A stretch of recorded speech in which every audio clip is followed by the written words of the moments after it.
तो दोस्तों आज 8 अगस्त 2021 रविवार का दिन हो चुका है। तो आइए फटाफट से बात कर लेते हैं आज के ताजा खबरों की और आज के बड़ी खबरों की। दोस्तों आज की बड़ी खबरों में ओलंपिक को लेकर भारत के लिए बड़ी खबर है। ताजा जानकारी के मुताबिक 121 साल में पहली बार भारत को गोल्ड मेडल मिला है। अभी आपको इसके बारे में अधिक जानकारी देंगे। इसके अलावा आज की बड़ी खबरों में सरकार के एक नए कॉन्टेस्ट की खबर है। भारत सरकार की अपनी वेबसाइट mygov.in पर इसकी सूचना दी गई है। जानकारी के मुताबिक आपको कैमरे या फोन से एक वीडियो बनाना है। अगर आपने वीडियो अच्छा बनाया तो सीधे सरकार की तरफ से कैश प्राइज मिलेगा। अभी आपको इसके बारे में विस्तार से बताएंगे। इसके अलावा देश के कई हिस्सों में आसमानी बिजली गिरने की खबर है। जानकारी के मुताबिक बीते रोज आसमानी बिजली गिरने की वजह से पूरे देश के कई हिस्सों में 17 लोगों की मौत हो गई है। आसमानी बिजली गिरने के बाद मौसम विभाग की तरफ से देश के कई हिस्सों के लिए भारी बारिश की चेतावनी जारी की गई है। इसके अलावा आज की बड़ी खबरों में कोरोना वायरस को लेकर है पूरे देश के लिए एक स्पेशल रिपोर्ट। तो दोस्तों आज के इस मुख्य समाचार में हम आपको इन्हीं सब महत्वपूर्ण खबरों के बारे में बताने वाले हैं। इसीलिए वीडियो को थोड़ा सा भी भगाए बिना ध्यान से आखिर तक देखें ताकि कोई भी जानकारी मिस ना हो। वीडियो में आगे जाने से पहले बस आपसे छोटी सी रिक्वेस्ट है कि आप इस वीडियो को लाइक कर दें और शेयर कर दें, क्योंकि आपका लाइक और शेयर करना ही हमारी मेहनत का फल होता है। तो आइए बिना देर किए चलते हैं सीधे आज की पहली बड़ी खबर की तरफ। और आज की पहली बड़ी खबर, जैसा कि आप देख सकते हैं अपनी स्क्रीन पर, कि ओलंपिक में 121 साल का इंतजार हुआ खत्म।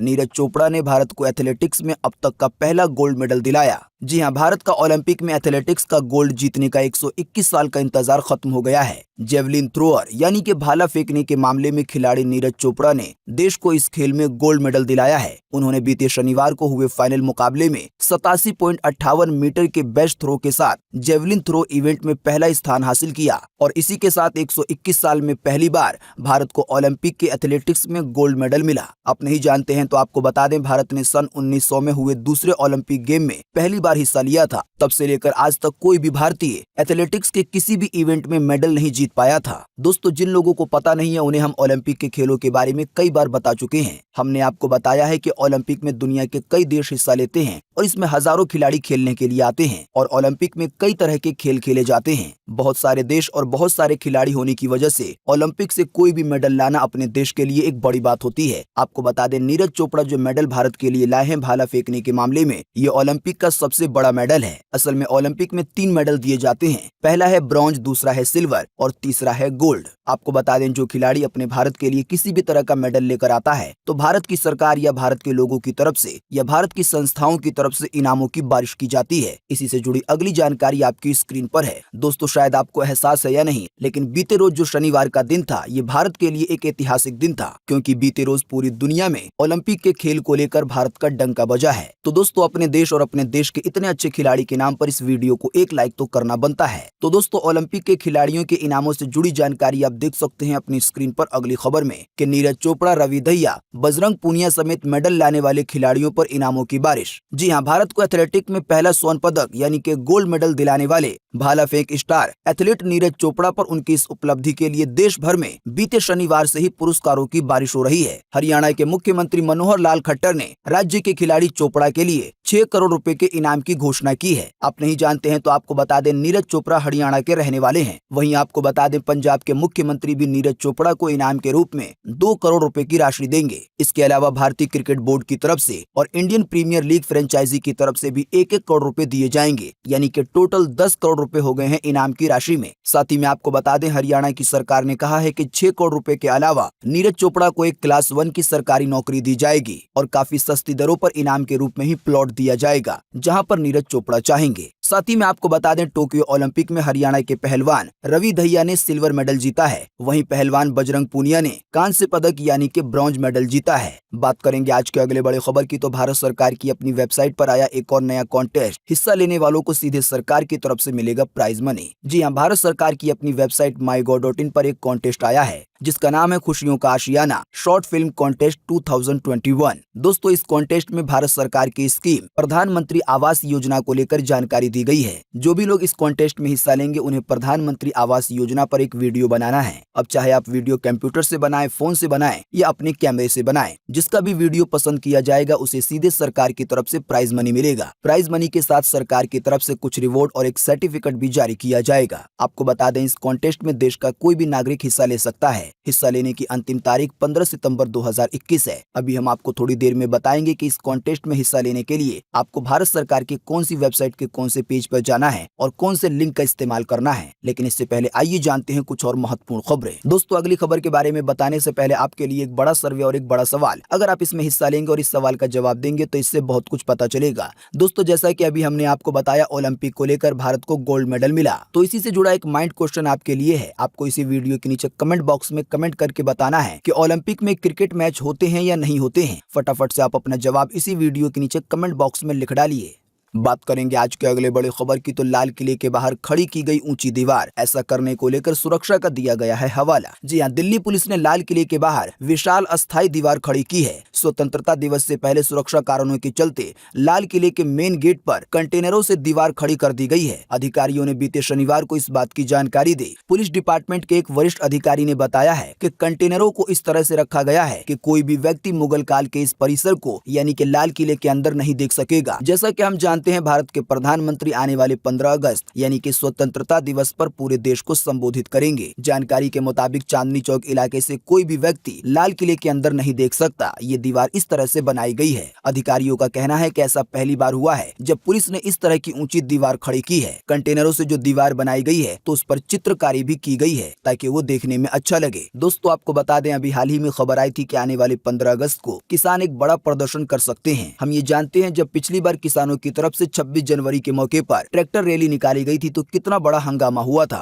शायद इन्हीं सब हालात को देखते हुए ये तैयारी की जा रही है। बात करेंगे आज के अगले बड़े खबर की, तो बिजली गिरने से बिहार में 7, उड़ीसा में 5, बंगाल में 4 लोगों की मौत, 12 से ज्यादा लोग हुए हैं घायल। जी हां, देश के अलग अलग राज्यों में शनिवार को आसमानी बिजली गिरने की घटनाओं में कम से कम 17 लोगों की मौत हो गई है और 12 से ज्यादा लोग घायल हुए हैं। पहली घटना पश्चिम बंगाल के 2 जिलों की है, जहां बिजली गिरने से 4 लोगों की जान गई, वहीं अन्य 7 लोगों की मौत बिहार में हुई। इसके अलावा उड़ीसा के 3 जिलों में बिजली गिरने से 3 महिलाओं समेत 5 बच्चों की मौत हो गई। इसके अलावा लगभग 5 लोग घायल हो गए, यानी कि कुल मिला के बीते शनिवार को पूरे देश में आसमानी बिजली गिरने की वजह से 17 लोगों की जान गई है और 12 से ज्यादा लोग घायल हुए हैं। बिजली गिरने के साथ ही मौसम विभाग की तरफ से भारी बारिश की चेतावनी जारी की गई है आज 8 अगस्त 2021 के लिए देश के कई हिस्सों में। जैसा कि आप देख सकते हैं अपनी स्क्रीन पर, अगली खबर में मौसम का ताजा अपडेट। मौसम विभाग ने जारी कर दिया है मौसम का पूर्वानुमान। जी हां, मौसम विभाग के अनुसार अगले 24 घंटे के दौरान यानी कि आज 8 अगस्त को मध्य प्रदेश के पश्चिमी हिस्सों में, इसके अलावा पूर्वी राजस्थान में, उप हिमालय पश्चिम बंगाल में, सिक्किम में, असम में, मेघालय में, अरुणाचल प्रदेश में, नागालैंड में, उत्तराखंड के भी कुछ हिस्सों में, इसके अलावा केरल में और पूर्वी उत्तर प्रदेश के कुछ हिस्सों में आज हल्की से मध्यम बारिश होगी, लेकिन इन जगहों के कुछ स्थानों पर भारी बारिश की भी चेतावनी जारी की गई है। इसके अलावा आज ही पूर्व उत्तर भारत में, बिहार के कुछ हिस्सों में, झारखंड में, गंगीय पश्चिम बंगाल में, उड़ीसा के कुछ भागों में, साथ ही में पूर्वी मध्य प्रदेश में, उत्तर प्रदेश के पश्चिमी हिस्सों में, इसके अलावा पंजाब में, हरियाणा के कुछ हिस्सों में, साथ ही में कोंकण में, गोवा में, तटीय कर्नाटका में और तेलंगाना के भी कुछ भागों में हल्की से मध्यम बारिश हो सकती है। इसके अलावा दिल्ली में, दक्षिणी गुजरात में, आंतरिक कर्नाटका में, तमिलनाडु के कुछ हिस्सों में, साथ ही में तेलंगाना में और आंध्र प्रदेश में हल्की बारिश की संभावना है। आज मौसम की ये जानकारी थी स्काईमेट वेदर की तरफ से। बात करेंगे आज के अगले बड़े खबर की, तो ट्विटर ने पहले राहुल गांधी का ट्वीट किया डिलीट, अब अस्थायी तौर पर अकाउंट कर दिया है बैन। जी हाँ, कांग्रेस नेता राहुल गांधी के ट्विटर अकाउंट को माइक्रो ब्लॉगिंग साइट ट्विटर ने अस्थायी तौर पर सस्पेंड कर दिया है। इससे पहले बीते रोज दिन में ट्विटर ने राहुल गांधी के विवादित एक ट्वीट को अपने प्लेटफॉर्म से हटा दिया था। दरअसल राहुल गांधी ने दिल्ली में नाबालिग से बलात्कार और हत्या की पीड़िता के परिवार से जुड़ा एक ट्वीट अपने ट्विटर हैंडल से शेयर किया था। राहुल गांधी से दिक्कत ये हो गई कि उन्होंने पीड़िता का जो परिवार है, यानी कि जिस बच्ची का रेप करके हत्या की गई है, उसके माता पिता की तस्वीर दिखा दी थी। कांग्रेस पार्टी ने अपने ऑफिशियल ट्विटर अकाउंट से ट्वीट करके कहा है कि राहुल गांधी का ट्विटर अस्थायी रूप से निलंबित कर दिया गया है और इसे बहाल करने की उचित प्रक्रिया का पालन किया जा रहा है। जब तक राहुल गांधी का अपना ऑफिशियल ट्विटर हैंडल सही नहीं हो जाता, तब तक वो दूसरे ट्विटर हैंडल के जरिए लोगों को संबोधित करेंगे। दोस्तों, राहुल गांधी से जुड़ी इस खबर में एक बहुत बड़ी बात है ध्यान देने वाली। आप में से बहुत कम लोग होंगे जिन्होंने इस बात पर ध्यान दिया होगा। दोस्तों, जैसा कि अभी हमने आपको बताया कि राहुल गांधी ने एक ऐसा काम किया है जो कि ट्विटर कंपनी के रूल्स के और भारत के कानून के भी खिलाफ है। हालांकि वो एक बड़े नेता है, इसके बावजूद भी उनका ट्विटर अकाउंट सस्पेंड कर दिया गया है। अगर आप भी किसी सोशल मीडिया प्लेटफॉर्म का इस्तेमाल करते हैं, जैसे कि फेसबुक, व्हाट्सएप, ट्विटर, इंस्टाग्राम या यूट्यूब वगैरह, तो अगर कोई व्यक्ति इन प्लेटफॉर्म पर इस तरह की हरकत करता है जो कि इन कंपनियों के रूल के खिलाफ हो या भारत सरकार के कानून के खिलाफ हो, तो ऐसे व्यक्ति का कोई भी अकाउंट कभी भी बंद किया जा सकता है। बात करेंगे आज के अगले बड़े खबर की, तो कल सोमवार से खुल जाएंगे राजधानी दिल्ली में साप्ताहिक बाजार। सीएम केजरीवाल ने दे दी है अनुमति। जी हां, साप्ताहिक बाजार लगाने वालों के लिए और साप्ताहिक बाजार में जाकर खरीदारी करने वालों के लिए खुशखबरी है। बाजार लगाने की टकटकी लगाए बैठे हजारों लोग कल सोमवार से बाजार लगा सकेंगे। आप नहीं जानते हैं तो आपको बता दें, राजधानी दिल्ली में कई जगहों पर सब्जियों को लेकर, इसके अलावा दूसरी चीजों को लेकर साप्ताहिक बाजार लगते हैं। यानी कि कोई बाजार सोमवार को लगता है तो कोई बाजार मंगलवार को लगता है और इन सभी बाजारों की लोकेशन अलग अलग होती है। कोरोना के हालात की वजह से साप्ताहिक बाजार काफी दिनों से बंद पड़े हैं। इससे व्यापारियों का भी काफी घाटा हो रहा था। लेकिन कल सोमवार से जो भी लोग साप्ताहिक बाजार लगाते हैं या जो ग्राहक साप्ताहिक बाजार में जाकर खरीदारी करते हैं सब्जियों की, कपड़ों की या किसी भी चीज की, तो उनके लिए ये अच्छी खबर है। दिल्ली सरकार ने लॉकडाउन और अनलॉक की कड़ी में ये राहत दी है।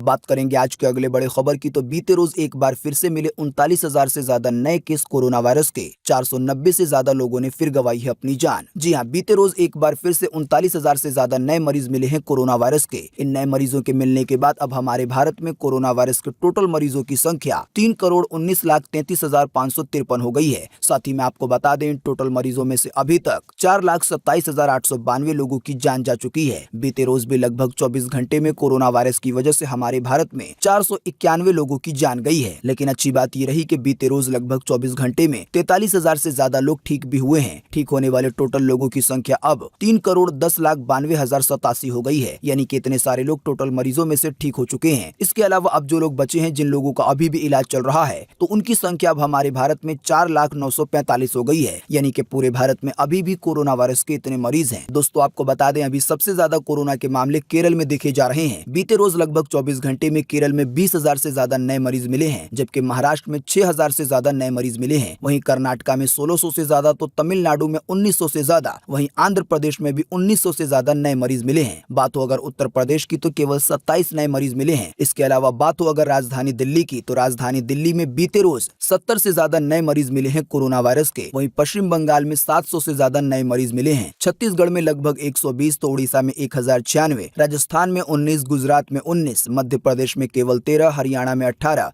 बिहार में केवल 36, पंजाब में 63, तेलंगाना में 569, असम में 986, झारखंड में 37, उत्तराखंड में 38, जम्मू कश्मीर में 142, हिमाचल प्रदेश में 356, गोवा में 109, पुडुचेरी में 102, मणिपुर में 690 से ज्यादा, त्रिपुरा में 171, मेघालय में 524, चंडीगढ़ में केवल 4, अरुणाचल प्रदेश में 240 से ज्यादा, मिजोरम में 700 से ज्यादा, नागालैंड में 100 से ज्यादा। यानी कि इतने नए मरीज मिले हैं देश के अलग अलग राज्यों में। दोस्तों इन नए मरीजों के मिलने की जानकारी से आप ये पता लगा सकते हैं कि आपके राज्य में कोरोना के कैसे हालात हैं। बात करेंगे आज के अगले बड़े खबर की, तो कल सोमवार से 5 दिनों तक सस्ता सोना बेचेगी सरकार। इन्वेस्टमेंट करने का है अच्छा मौका। जी हां, कल सोमवार से आप सरकारी योजना का इस्तेमाल करके मार्केट प्राइस से कम दाम में सोना खरीद सकते हैं। वैसे तो मार्केट में अभी 24 कैरेट 10 ग्राम सोने की कीमत 47,900 रुपए है, लेकिन सरकार की सॉवरेन गोल्ड बॉन्ड योजना के तहत आपको 10 ग्राम सोना केवल 47,400 रुपए में मिल जाएगा। यानी कि प्रति ग्राम पर 50 रुपए सस्ता पड़ेगा सोना। कल सोमवार से लेकर अगले 5 दिनों तक आप इस योजना का फायदा उठा सकते हैं। बाकी इसकी ज्यादा जानकारी के लिए आप अपने नजदीकी बैंक ब्रांच जा सकते हैं या जो कंपनियां ऑनलाइन गोल्ड बेचती हैं, आप उनसे भी संपर्क कर सकते हैं और घर बैठे बैठे इसे खरीद सकते हैं। बात करेंगे आज के अगले बड़े खबर की, तो टेस्ट मैच के चौथे दिन का खेल हुआ खत्म।